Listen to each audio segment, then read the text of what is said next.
Karamihan kasi ng magulang dito sa Pilipinas, lalong-lalo na yung mga nanay, feeling nila kapag Inglesera at Inglesero yung mga anak nila, medyo nakakataas-taas na sila sa lipunan.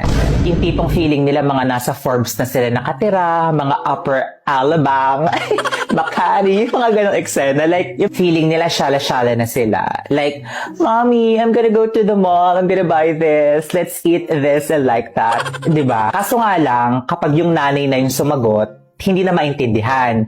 Bako-bako kasi mismo English nung nanay is hindi rin naman straight. To the point na hindi niya na ma-convey, hindi niya na ma-express yung sarili niya kasi siya mismo bilang nanay is nahihirapan magsalita.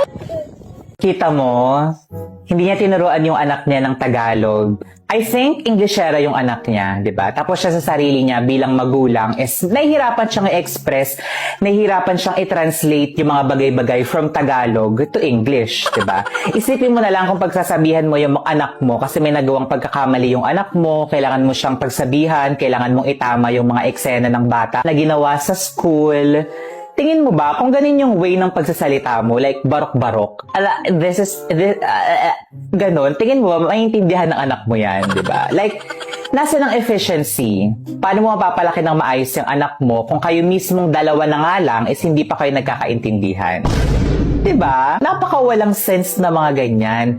English, communication yan. Parang Tagalog lang, di ba? So, ginawa yung English na yan para convey, di ba? Para na-express mo yung gusto mong sabihin, masabi mo yung gusto mong sabihin. Bakit mo naman tuturuan yung anak mo ng isang lengguwahe na ikaw mismo sa sarili mo is hindi mo kayang bigkasin? Di ba? Like, hindi mo kayang salitain. Tuturuan mo ba yung anak mong mag-Mandarin? Tuturuan mo ba yung anak mong mag-French? Or kung ano namang lengguwahe dyan? Kung ikaw bilang nanay is hindi mo kayang salitain yon. Para saan?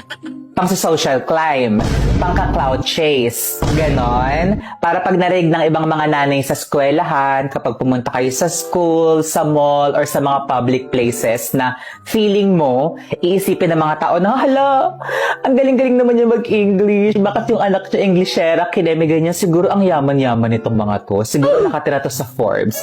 Siguro nakatira to sa Ayala, kineme-kineme. Like, wala namang masama kung tuturuan mo yung anak mo ng second language, English, French, Arabic, whatever language man yan, di ba? Pero ikaw sana, bilang nanay, kaya mong bigkasin yan. Kaya mong sabihin yan ng fluent. Kasi paano mo nga naman mapapangaralan yung anak mo? Paano mo mapagsasabihan ng mga tamang gawin, ng mga kamalian niya? Paano mo mapapalaki yan ng maayos kung hindi kayo nagkakaintindihan? Kasi tinuruan mo ng English, pero ikaw sa sarili mo, yung English mo is bako-bako. At bukod doon, hindi naman lahat ng tao na makakasama ng anak mo, lalong-lalo na yung mga bagets din, mga kasing edad niya, is English spokening. Dito sa Pilipinas, lalong-lalo na kung hindi ka naman ganun kayaman, like middle class ka lang or lower middle class or mahirap kayo, is asahan mo na yung bata is hindi fluent yan sa English.